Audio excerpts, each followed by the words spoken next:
Hey, what's going on everybody? Rick here. Today I have another Rick's Review video, an e-bike, perfect for off-road adventure and urban cruising. Meet the Aipas M1 Pro all-terrain step-through e-bike. Links are in the description box. That's what it looks like shipped in the box. Let's take everything out and show you exactly what comes in the box. Alrighty, it is unboxed. This is the aftermath. They really package it well. They really want it to get to you undamaged, and it has. It's in perfect condition. What was in the box, you have the bike frame with the rear wheel already on, a front fender, front wheel, a bike rack, the seat, and this box here. Let me open that up for you. In this box we have the pedals, toolkit, this would be the charger, and the instruction and owner's manual. Most of these bike builds are pretty similar. Aipas wants us to start by installing the handlebars.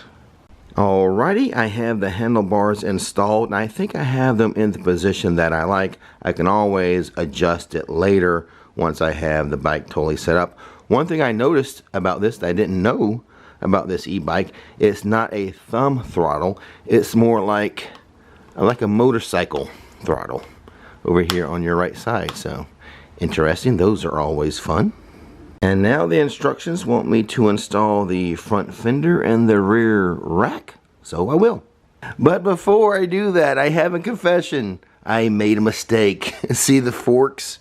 The forks need to be the other way, so let me do a little bit of rework and then we'll get to the fender and the rear rack. Alright, it's all fixed now. And you guys have learned it's okay to make a mistake. I have put together dozens of these e-bikes, and I have made a mistake, but look, I survived it. You will too. Not too bad of a step. The front fender and light are installed. The back fender and back rack installed, including plugging in the brake light. And now comes the front wheel, which is funny. A lot of bike builds, the front wheel is the first thing installed, whereas today it's one of the last. Front tire and front fender installed perfectly. I think I'm down to just the pedals, the seat, and setting up the display. Now the seat is on, the pedals are on. I like that the kickstand comes installed, that I don't have to do that. And she's done. I'm just going to add a little more air to the tires, and then we'll take her for a test run. Okay, let's look into what makes this bike special and why it might be worth considering when looking for power, range, and all-terrain versatility. Alright, we're going to turn it on by hitting the power button. LED is turning on. Beep, boop, beep, bop, boop, boop, boop. And I'm going to go ahead and set the pedal assist to 3. Let's take off.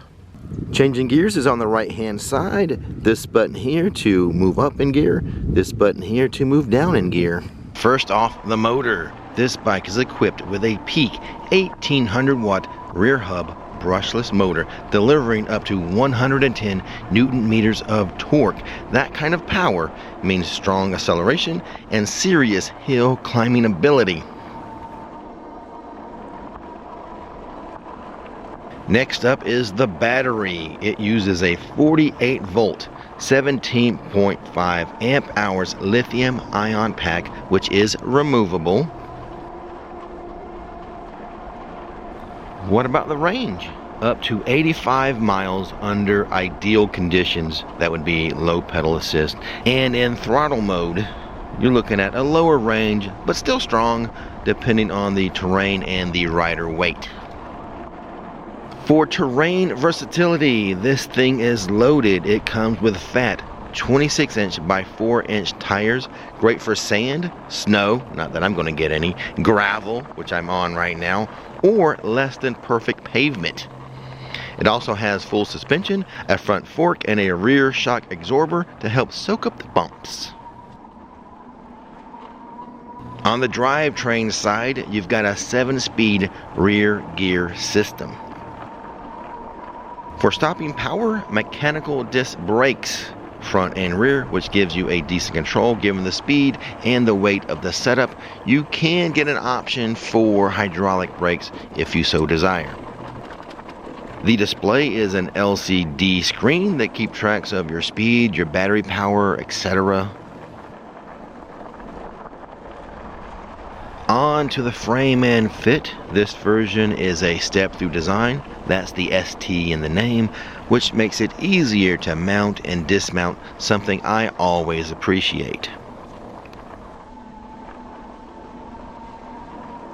This bike should fit someone between the heights of 5 feet 5 inches to 7 feet 2 inches.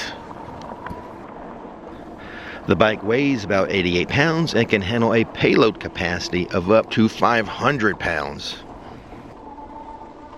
That opens it up for heavier riders like myself, maybe someone carrying gear like in a large backpack, or cargo that could go on the bike back rack. So what does this mean in real world terms if you're cruising around the parks, hitting the trails, or just commuting in style? This bike checks a lot of boxes. It has a strong motor to get you moving, fat tires for whatever surface you find yourself on, big range so you're not constantly worried about battery swapping, and a frame that accommodates carrying extra gear. Depending on what you do, this could be a versatile companion. Some things to keep in mind though. The weight is 88 pounds, so if you're going to load this onto a vehicle or lifting it into a vehicle, be prepared for that. I would recommend removing the battery first. That will take about 10 pounds away and make it 10 pounds lighter when lifting. Also, the top speed, 36 miles per hour, is impressive, but that is with unlocking the speed limit that comes with it. Local laws may limit you to a lower speed for e-bikes, so always check your region's regulations. And as with any electric bike, terrain, rider weight, weather, the assist level all impact the actual range and performance. I never show the e-bikes unlocked, but a simple Google search will show you how to unlock for max speed if you're interested in that. In fact, the bike comes with a little sticker on the display pad, the LCD display pad, that will give you instructions on how to unlock your bike for top speed.